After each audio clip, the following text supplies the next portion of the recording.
Llegó el día sábado en Jerusalén, después de la crucifixión del Señor, y hay quebranto, se siente la tensión en todo el aire. Sin embargo, el mal no descansa, y aquellos que hicieron clamar más fuerte a la multitud, crucifícale, crucifícale, seguían tramando cómo seguir haciendo sus maldades. Y es así que llegamos a Mateo capítulo 27, versículo 62, y dice, al día siguiente, eso es después del viernes, o sea, un sábado, el Shabbat, el día de reposo que tanto los principales sacerdotes y los fariseos habían cuestionado sobre Jesús, que él no lo cumplía. Sin embargo, ellos, después de la crucifixión del Señor, dice así el versículo 62, al día siguiente, que es después de la preparación, se reunieron los principales sacerdotes y los fariseos ante Pilato, diciéndole, Señor, nos acordamos que aquel engañador dijo, viviendo aún, después de 3 días resucitaré.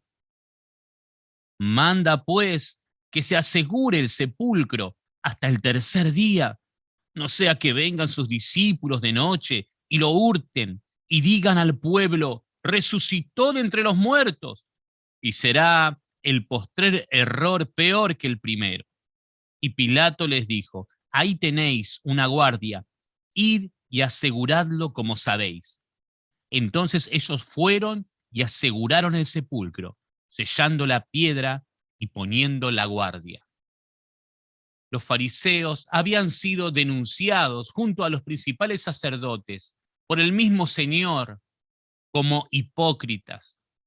Un hipócrita es una persona que no hace lo que le está enseñando a los demás.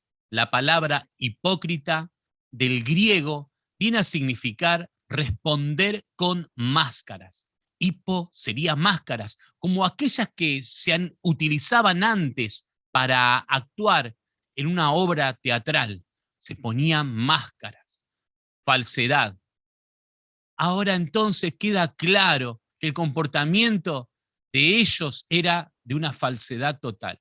Falsos en sus tradiciones. Ellos habían enseñado a guardar el sábado como si fuera lo máximo. Sin embargo, aquí, en un día sábado, ellos seguían con sus maquinaciones y acciones, esta vez para directamente tratar de tapar que Jesús resucitase, oponiéndose completamente a su obra. También falsos en su trato. Ellos llaman Señor a Pilato. Así dice el versículo 63, diciendo Señor. Y fíjense qué contraste, porque dice, nos acordamos que aquel engañador llaman Señor a Pilato y engañador a Jesús. Eran falsos en sus tradiciones, falsos en sus tratos con sus semejantes, pero también falsos en cuanto a su temor. Ellos tenían miedo de que los discípulos robaran el cuerpo de Jesús. Varias veces Jesucristo anunció su crucifixión y resurrección. De alguna forma podríamos decir que estaban más atentos que aún los discípulos de Jesús, ya que ellos tardaron en comprender esa verdad. Pero ahí los fariseos, que estaban bien atentos a todo lo que decía el Señor, no se olvidaron de esta enseñanza. Y entonces ellos tenían miedo.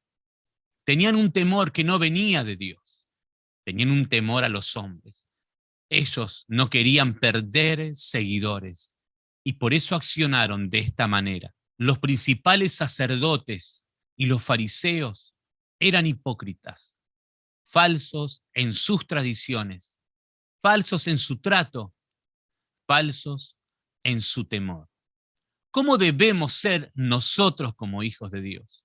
Absolutamente todo lo contrario.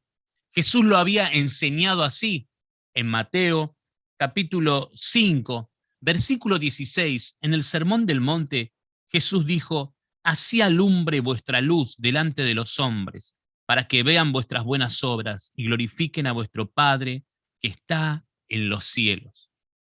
Luego Pablo nos enseña en Filipenses capítulo 2, versículo 15, para que seáis irreprensibles y sencillos, hijos de Dios, sin manchas, en medio de una generación maligna y perversa, en medio de la cual resplandecéis como luminares en el mundo.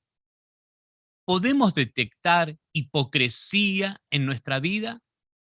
Acerquémonos a la luz, acerquémonos cada día al Señor a través de la meditación en su palabra, para que en lo más profundo de nuestro ser el Espíritu Santo trabaje y así nos haga ver nuestros pecados. Sabemos que no somos perfectos, pero debemos procurar serlo. No caigamos en la hipocresía de ser falsos en las tradiciones, ser falsos en el trato con los semejantes y tener un temor falso también, porque el temor que tenemos que tener es delante de Dios y no delante de los hombres, no en lo que pensarán los demás de nosotros, no en lo que podemos perder. No, no seamos como los principales sacerdotes, no seamos como los fariseos, sino seamos hijos de luz.